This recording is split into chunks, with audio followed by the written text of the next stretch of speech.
The views and opinions expressed on this program are solely those of the host and guest and do not reflect the opinions or policies of the station, its owners, or its advertisers. All content should be considered editorial in nature. Listener discretion is advised. Recorded live, Cumberland County's smartest hour of talk radio. Welcome back to another edition of the Carolina Cabinet.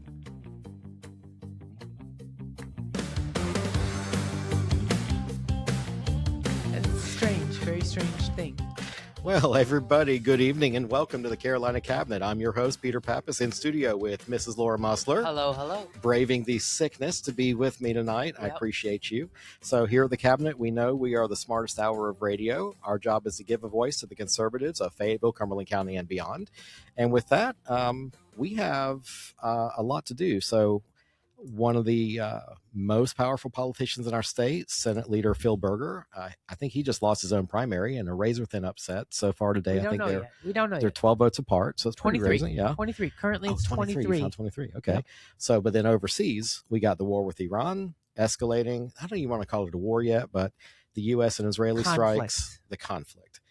I like this. The U.S. and Israelis have decapitated the Iranian regime's leadership. Iran is retaliating, and American troops have been killed. And so far, oil's going nuts a little bit. So we got a lot to unpack tonight. Can't wait. As usual, what have we been up to last week? Oh, let's see. Tuesday night, we canceled our FRWC meeting because we were going to have a watch party, but I have no brains. So, you have plenty. You just weren't using them at that moment. Yeah. Our meeting starts at 6. The polls close at 7:30. What are we going to have results for? And we're not. So I postponed it till this week.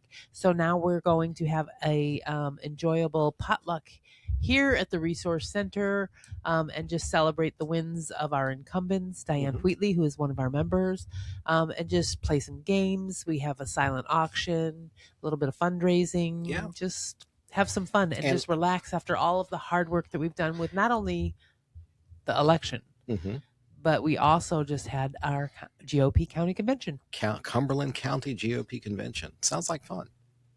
Maybe not. I don't know. I was there. You were there. So we had a GOP X executive committee meeting on Thursday night. For those of you that are uninitiated, anybody that participates with the GOP and you are what's called a precinct chair has a vote. You are an executive committee member. So So go ahead. Prior elected officials, current elected officials. If each auxiliary club, the women's club, the men's club, the teens club, they all have a spot on at their ex officio members. So basically, if you've done that, you have a vote. Yes. On the executive committee. So, and I always like to talk about the executive committee is the whole body. The whole entire body. The whole entire body is all of Republicans inside the county. Right. The executive committee represents the entire body in a room, and then we have the board that does this day-to-day. And the board is just your essentially your president, vice president, your chair, your vice chair, second vice, all those treasurer, positioners, or whatever, secretary, treasurer, all that good stuff. Right. So we had that meeting Thursday night because we had to vote for somebody to actually check the door on Saturday morning to be the credentials chair. So if you went to the convention, you paid your $10, you had to have your photo ID because we're big on that. And they had to make sure you are actually a registered Republican to enter that room. Not just a registered Republican. You had to be registered by, I think it was January 31st. There's definitely a lead up to that. But what's important about those conventions, and people don't understand, if you attend your local convention, then you're kind of in the zone. Once you attend, then you can be a delegate to the state, and then from there to the federal, right? Yeah. Like if the president has a, go ahead, tell me about that. I'm going to give a negative feedback here, and it'll be seen as being hostile. But as the first vice chair of the GOP, I was not consulted whatsoever, even though I asked several times to be included, because I had some fantastic ideas for marketing, but was never consulted because President Trump has said that he's going to have a convention this year. Well, guess what? Which is odd for a midterm. It is not very odd for a midterm. Yes. So most people don't participate in, or we don't have a nationwide convention. Right. But this year, Donald Trump said he's going to have a mid-year convention. Well, guess what, people?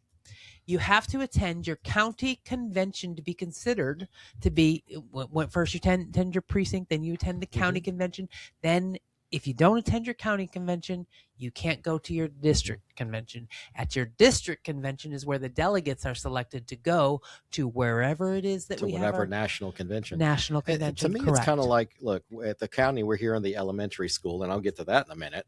Then the middle school is your state, and then the high school is your district, and then your master's program, your college degree is coming from the national convention, I think. Well, you skipped it. Actually, Did I skip one? Yeah, it's county, then district, then state. Oh, well. So, no. but county, I mean, district is I've kind only of been a little to bit like off. one district meeting. Okay, I go to them all. I I've know, not missed you're any. A big nerd, but I am a nerd. But but it's very frustrating to have not been included because I would have pushed that. You cannot be a delegate for if you don't attend. So come out. Well, first of all, attendance was dismal. I think we had around, it looked to me about 50 people. It was just about that. Was it? I don't know. Okay. We'll have to ask Linda DeVore for I know numbers. that last year, did we hit about 150 people last year? 130, 140? Something like that. Was it last year? I believe so. That's when we voted the new board. So yes, for better or worse, we had a lot of attention brought to our local party.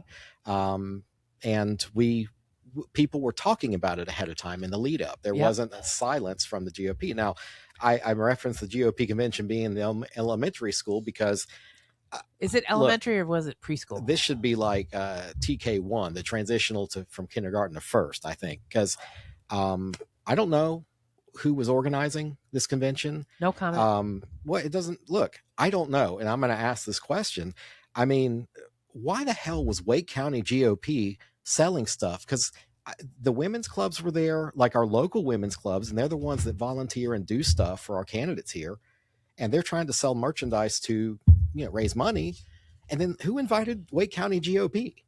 Why are we competing with another GOP for the 50 people bringing their wallets, maybe? And then I'm just the first vice chair. I don't know anything. I was told I am up here. Yeah. Not me, but I'm here, and me as the vice chair is down here, and I'm beneath you, and I'll tell you what you need to know. Mm-hmm. So I stopped participating. I'm not going to volunteer and go out. For a volunteer organization that needs to respect people's time and appreciate what they do, that doesn't sound like a very collegial atmosphere. Well, people wonder why I'm hostile, but let me ask you how you would feel if somebody that you volunteered for said, "I'm up here, you're down here. I'll tell you what you need to know." Personally, they would be told to pound sand from. I love the Republican Party more than I dislike the person that mistreats me continually, but I'm the hostile one, supposedly. But all I keep saying is, let me help. Yeah. Let me help. Give me something to do. Every time that person has given me something to do, I've done it and I've done it well. I've kept secrets and whatever. Well, and the other thing is, our county commissioners weren't allowed to speak. That's true.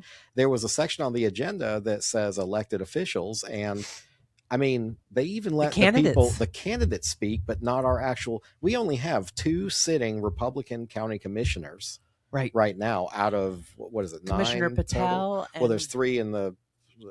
There's 4 more. There's 7 total.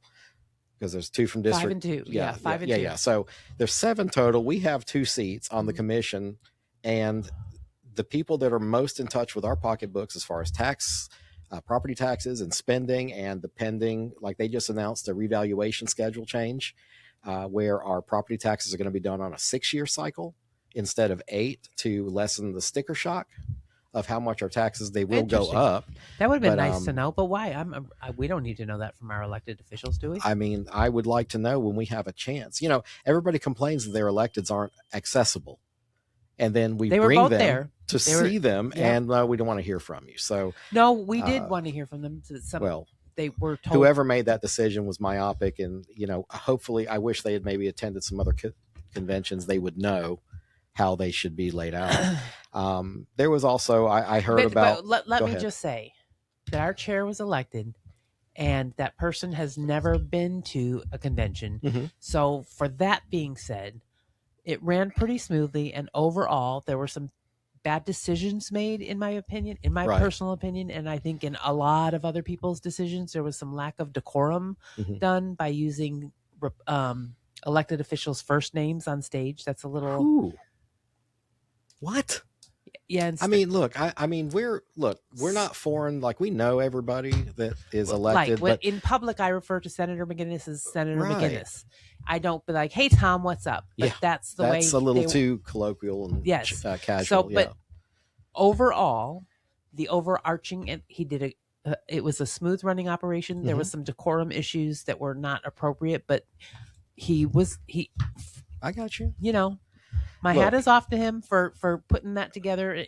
Like I said, he didn't have proper leadership or guidance or whatever to know what decorum was. Did we have any violence? Did everybody go home with all their fingers and toes? Yes. I mean, that in itself. But I want to give him kudos because, like I said, where there were a few things that were not right, decorum wise or whatever, overall, the overarching theme was positive.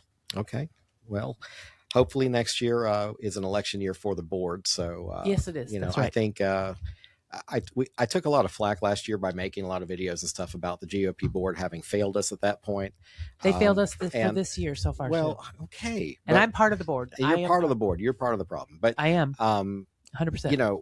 For better or worse, whether you agreed or disagreed with me, and I think back then it was Pistol Packing Mama and Bree Eldridge. We all participated because we all had receipts to bring that the GOP had missing money back then, and they were mismanaged. And as a candidate, I couldn't get a precinct. It was just all kinds of crazy. But I don't know if whether you liked it or not. Can I clarify something? Hold on just a second. There's been this thing stated that there was missing money. I don't think that there was missing money. There's no we were missing receipts. Maybe all of the things weren't properly budgeted or spent correctly, but I don't know if there was like, oh my God, we're missing money. I don't think that's a proper way to say that. Well, however you want to say it, it wasn't where it belonged and it wasn't accounted for. So I don't know. I don't have any safe quarter for some of those people that did that and misled our party. Because at the end of the day, there's 50,000 of us. There's 150,000 Democrat and unaffiliated voters in Cumberland County. And when your party, even County Commissioner Henry Tyson, got up in their last Thursday's meeting and he said, y'all need to knock it off. We got to get along. We have to get to the same place no matter what road we take, right? You see, you're using my little speech. I didn't expound on it. I'm just saying. But you're right. They talk about unity. They talk about unity. They talk about unity. And then when you find a way to communicate with somebody that I don't agree with or that they don't agree with or whatever, and you start having conversations and finding compromise, go figure compromise. When you start doing that, then you're seen as the villain again. Yeah. And it's like, well, wait a minute. I'm the villain if I don't get along with these people. I'm the villain if I find a way to get along with these.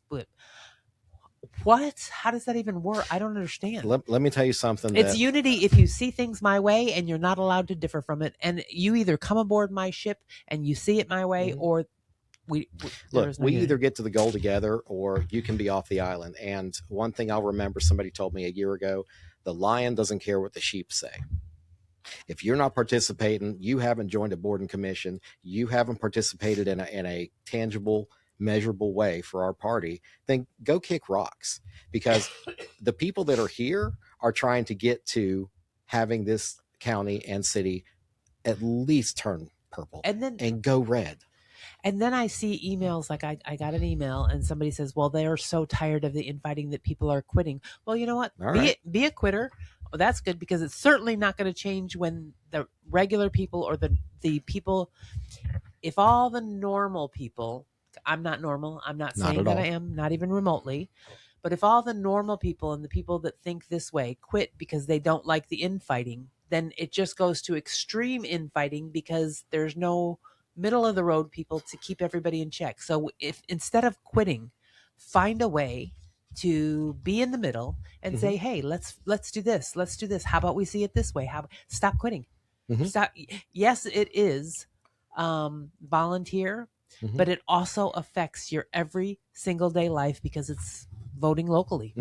It is. Absolutely. So stop being a quitter. All right. Well, we can always do better in our GOP local, and hopefully we have a meeting coming the end of the month. Do we have another XCOM coming up? No, we have a board meeting. That's a board meeting. Okay, so the next XCOM, we have no idea when that's going to be. All right. Well, Senator Berger versus Sheriff Page. Yeah. Some pretty hotly contested we call it the GOP Civil War. Now, this is a trend across the state where we had what you call establishment GOP. Berger's been in office since 2011. I think he joined, actually, Tom Tillis was still in the state house. He is the longest serving Republican Senate president pro tem in 140 years. Wow. Okay. I did a little research that you didn't know. Oh, no, you did. So let's talk about, what was I going to say? So he currently, and you found today that he's losing. Sheriff Page is leading by a dozen votes. 23 okay. votes right now. But they have overseas ballots. They're due Thursday. And then on Friday, the counties will certify their elections. Mm-hmm. So depending on how many overseas ballots come in the next day. Yeah. Well, I'm not sure where people stand. So what day is today? Today is the 9th. Monday. Yeah, Monday all day. I'm sick, so I don't even know. Yes, so you have 3 or 4 days. It's possible that 23 votes could come in. What if it was dead even? Well, they'd have to have a special election. Wow. Yeah, and then and special elections tend to go towards the incumbent. They do. Well, Senator Berger spent a lot of money on this campaign. Yeah, he had a lot of Page didn't. Yeah, he had a lot of it to get from the casinos and stuff. So, we're seeing it everywhere. It's like the voters, they're not automatically rewarding the seniority anymore. Not anymore. It's like, no, you've been there long enough. But, you have, like I said, the establishment versus the grassroots. And the grassroots don't always get it right. Neither does the establishment. Neither do they. But sometimes it's, you've heard from grassroots candidates, even locally, that, well, would you rather have a Democrat in the seat? Well, I'd rather know what you're going to do for the office and what you know about it instead of. On that behalf, I will say, you really don't know what you're going to do when you get in office, because until you've served, you have no idea what you're doing. Mm-hmm. You have no idea what you're in for. You can have ideas and feel, I feel strongly about this and I want to help get this passed. But unless you're doing the research to find out what's coming on the floor and how you would vote about this, hey, I want to be pro whatever. If that's not on the floor, or it's not.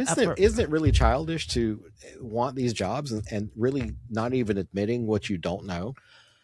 Making the adult observation that, there's a lot I don't know and I have learning to do, but this is what I'd like to accomplish. Right. I've not heard that from any local candidate below. That's because we're not helping the local candidates to give them. That's what we do here at the Republican Candidate Resource Center.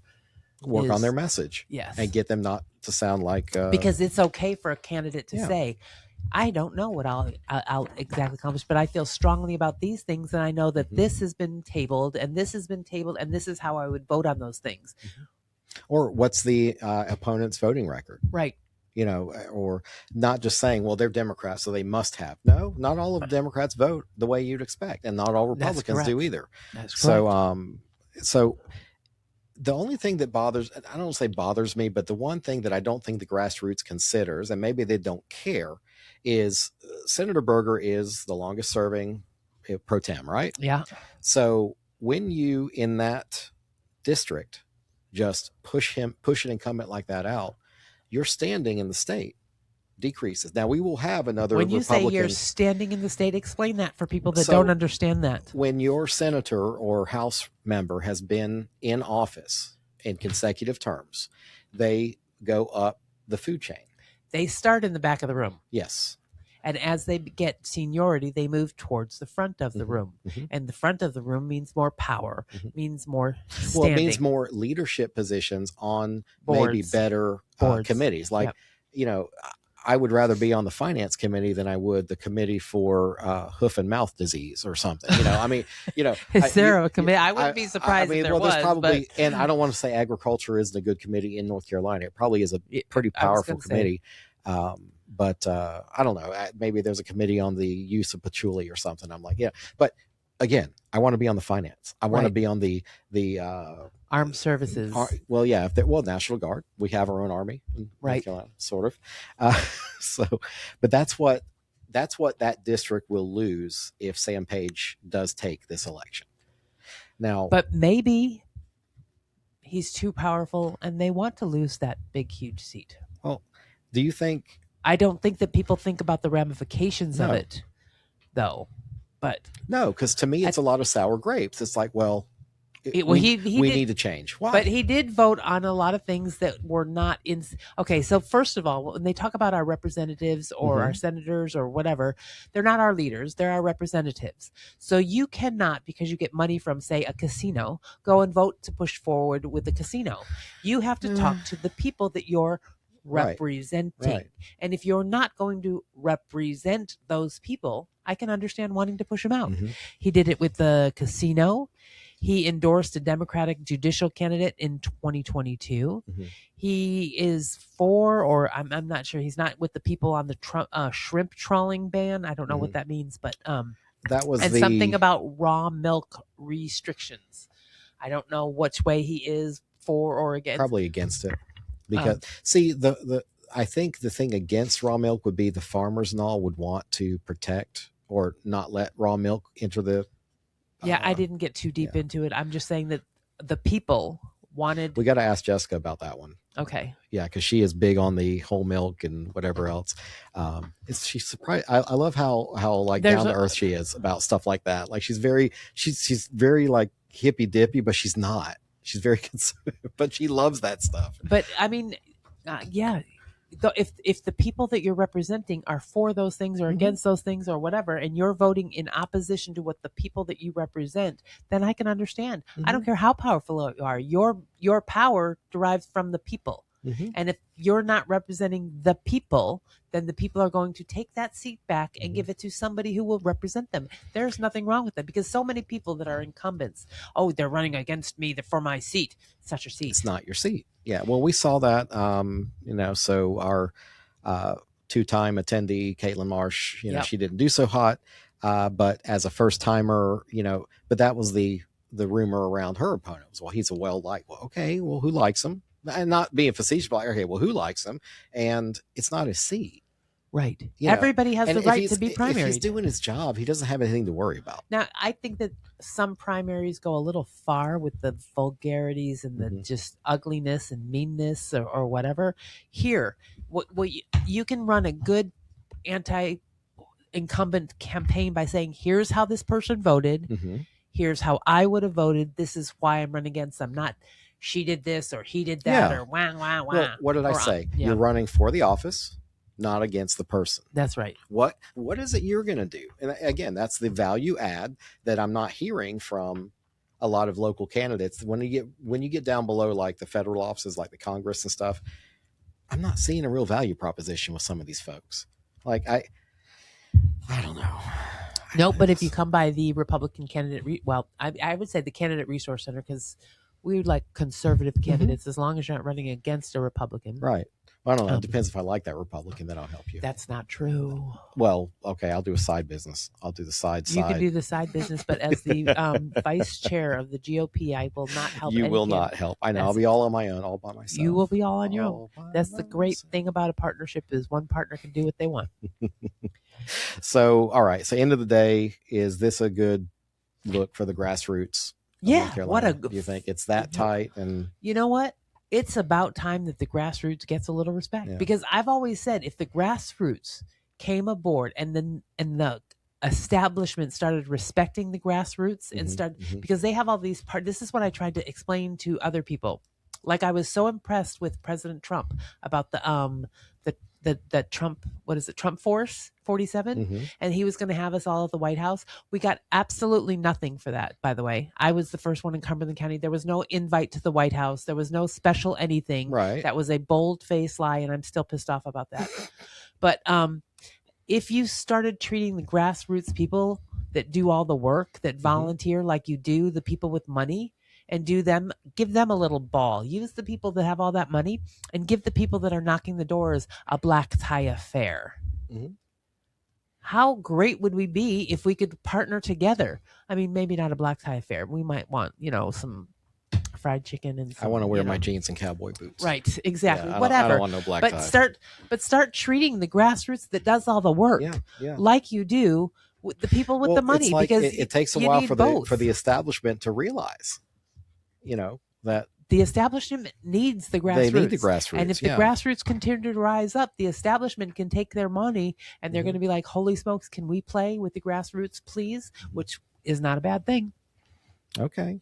So I think to close this up here, I mean, is this a big like shakeup of the establishment in Raleigh if Berger does indeed end up losing his election? I think so. Do you think other candidates are maybe at risk next? Not, well, of course not in this midterm, but in 2 more years. As the grassroots become more successful, the grassroots become more successful.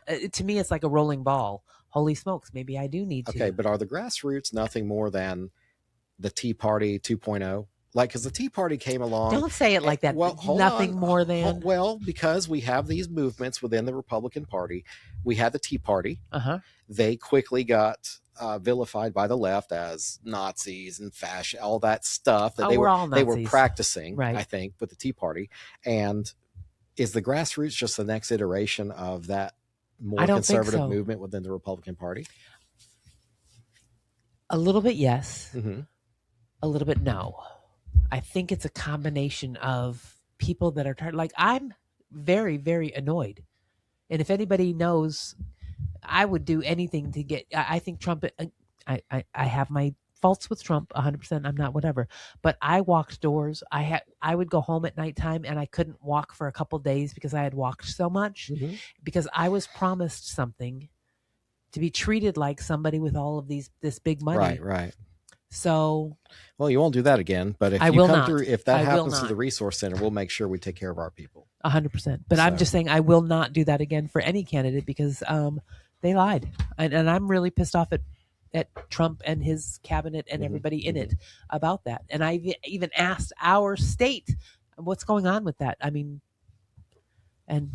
Yeah, whatever. Well, don't do it again. Well, if you're pissed off with Trump and his cabinet, we do have this little thing called the Iranian conflict. Okay. That we're getting into. That I'm not mad about that. I'm not. So people are calling it a war. I'm not quite ready to call it a war yet. It's a conflict right now. Yep. But maybe you could call it a war because we've been technically death to America, terrorism by proxy since 1979.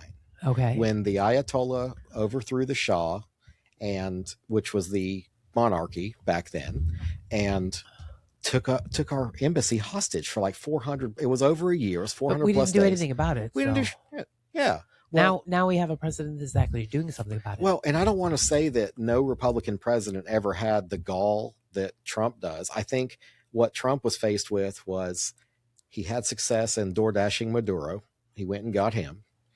He's got success with door dashing him, really. Yeah, like he sent out for me. He sent out for dessert. Yeah. Well, he said, come and get me, coward. I'm in Mila Flores, and Trump's like, I got you, bro. Yeah. So I think he had some success with that, with well orchestrated.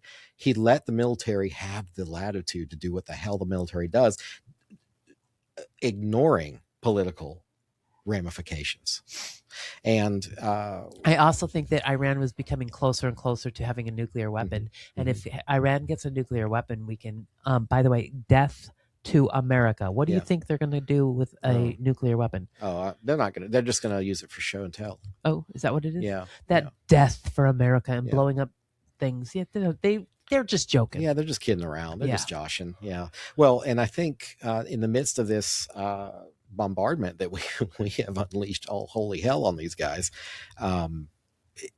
one of the people in their government they got him to negotiate, and the guy says, well, we still have a lot of plutonium or whatever it is. It's like, we're trying to negotiate, bro. Right. Like, and that's how they're negotiating. It's like, well, we still have okay, well, I hope you're hungry because we're about to give that to you rectally.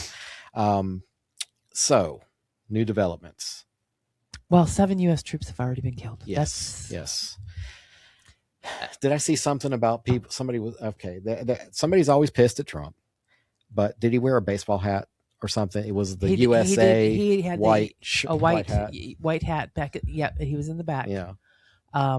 Several people had hats on actually, but he didn't do something rude and crass like look at his watch. Yeah. He at least remembered where he was. Well, again, Biden didn't know where the hell he was half the time anyway. Let's be honest. Anyway, my left foot. So I did see before we came on that the former leader's son, Mojtaba Khomeini, is the new supreme leader. Say that again. Mojtaba Khomeini. So these guys, they're not understanding these signals we're laying down. I mean, this guy is another continuation of the hard line. That's exactly right. I mean, these are Persians. If anybody doesn't know, Iran. No. These people are these terrorists. People are terrorists. Yeah. But this country was Persian, and they took their flag and they made it into a religious thing. Yeah. But the Persian women are beautiful, first of all, and you already said that. I already said, if there's any Persian refugees, 25 to 35 years old, females, single. Okay. Anyway, I have a room. Anyway, I'm just trying to help. But they didn't wear the hijab, whatever it's called. But and because the beekeeper outfits. Right. Yeah. But because these terrorists have come in, and now these women must. Well, they'd be beaten in the street if they didn't have their hijab on. There was I loved the video of the American women chanting in the street to let Iran be Iran, leave Iran alone. Yeah. And the women in the street in Iran are like taking off their hijab and they're dancing and saying thank you. Boy, are we out of touch. Well, not all of us. Not all of us, but no, that's how far the left will go to defend what they think is a defensible position. No, it's not defensible position. It's anti-Trump. What they think. I didn't say it is. Trump did it. It's bad. I really believe that if Trump came up with a cure for cancer, they would boycott it. Well, I wish they wouldn't take it then. Then we eradicate ourselves of crazy blue hair liberals. Yeah. They don't all have blue hair. Some have just the crazy. We welcome purple and blue hairs here too. So we have lost 7 troops. Now, this is a good side effect. Iran is bombarding not only U.S. planes and going after our bases over there, but they're bombing other Arab states like UAE. Yep. And I believe there was in Qatar and some other places. So now they're all joining in. Yeah. Yeah. So keep it up, Iran. And I couldn't confirm where this quote came from, but the Israelis, as far as I know, they were quoted as saying that if you're on the government, so this son of Khomeini over here, if you're in the leadership, you're on our list. Yeah. So this is. I just want them to open the Strait of Hormuz so that the oil will go back down, because I don't like paying obscene amounts for my gas. Well, I'm just going to work a little harder the next couple of weeks so I can afford some of that gas, because I'd like to see this come to an end quickly. That's what I would like. We do have Trump saying that he was asked, who's going to take over Khomeini's? And he said, whoever the Iranian people choose. That's right. He's not looking to do nation building. He's not trying to get mired into a long term. This isn't a forever war. It's not an occupation. We're going to take over. We're going to make sure that they don't have militants, and we're going to make sure that they don't have plutonium or whatever it is to make the bomb, and then y'all on your own. Well, you people need to stand up for yourselves. I was listening to a former Green Beret on a podcast yesterday, and he said, or Navy SEAL actually, and he says, we were almost there in Iraq before we got pulled out, when Obama just had made that arbitrary deadline that we're pulling troops out. It emboldened our enemy by telling them when we're going to surrender. But second of all, we almost had him a government. That, from his perspective, he felt like we were already there. Now, you cannot give democracy to somebody that lives in 700 AD. I was going to say, they don't understand. So far, I haven't seen any place where we've gone in to fix their government and it's actually worked. Yeah, the people have to want it. The people have to fight for it. We can't go in and set it up, because when we leave, it's not going to happen. Yeah, no. So, what are some? Do you think we want to change the regime, or are we just trying to get rid of the nukes? I think we're yes and yes, no and no, and no and yes.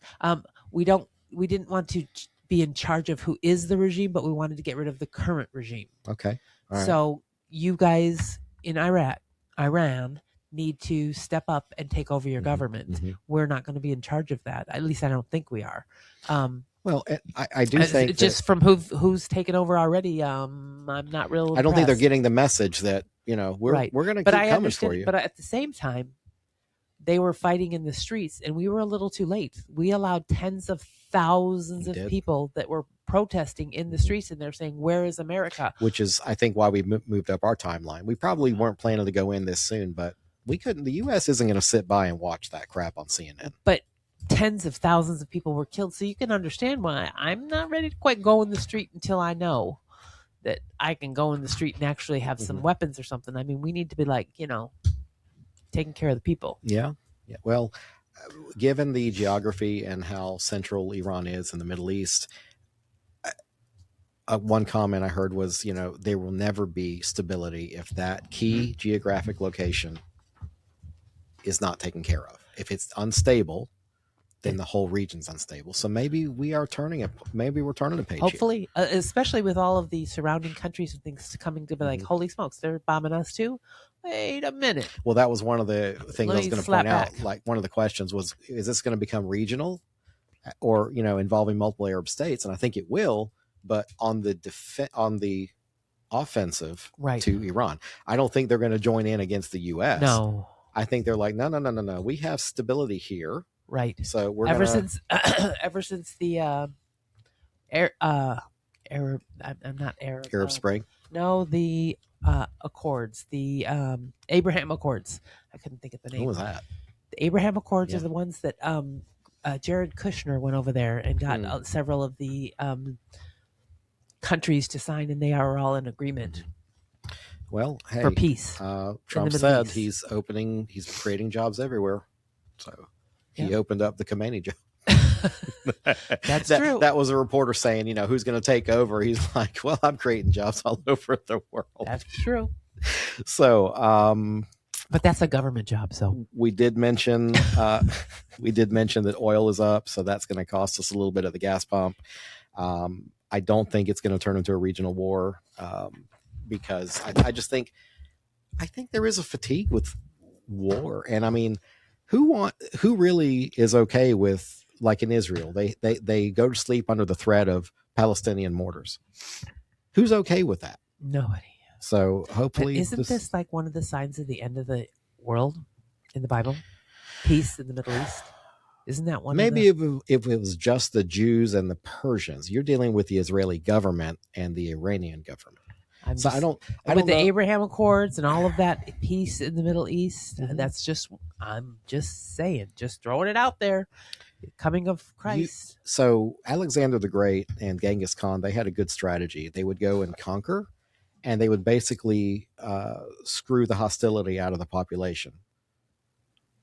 Okay. Exactly what I just said. They would mate with the local population and just breed it out of them. Even the Romans did that. So if you're an able-bodied man, no. Oh my God. No, and no. If you're an able-bodied American male between no, but what I'm getting at is it's a generational thing. You're not going to get the crazy out in one generation or two, but you have to set the path for these people to but I'm just grow, saying, is this the beginning steps to the end of it? No. Okay. I'm not a religious scholar. I'm sure there's a case to be made for that. Okay. But I'm not a religious biblical scholar stuff, I believe, refers to the people, the chosen people. Okay. And just because it's Israel doesn't mean they're the chosen people.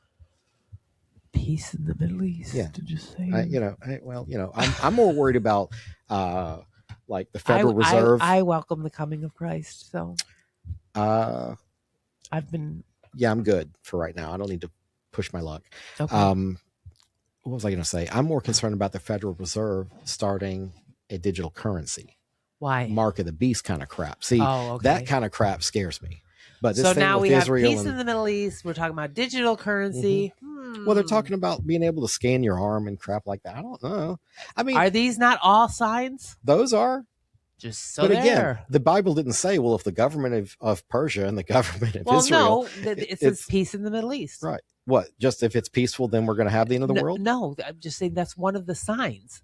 If we have peace? In the Middle East. Why is that bad? People aren't killing each other. Because it's been so volatile. I got to talk to the guy that wrote the Bible because, they got there's more than one, just so you know. There was a lot. Yeah, I don't think they had any women on the writing staff.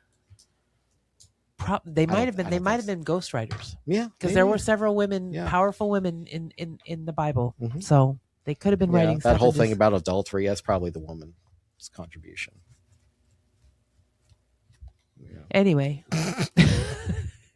All right. What else we got to talk about? Anything? I mean, we talked about the GOP convention, Cumberland County. We talked about Senator Berger and Mr. Sam Page. Now, one thing about that I didn't mention, he's being the sheriff. Yes. How tough do you think it would be for a state senator to run against a law and order sheriff in a Republican dominated area? I mean, that had to have just made, especially a popular sheriff. Yes, a popular sheriff. So we like do running need to have against the postman.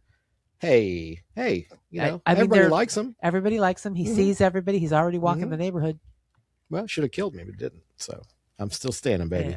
Yeah, one thing we do need to bring Mr. Troy McDuffie, since he did pass the primary. Yes, we do. So we need to have him return, because remember, I asked him, what's your plans for the office? He says, I want to get through the primary first. Right, that is true. So he's through the primary, so it's time to invite him back.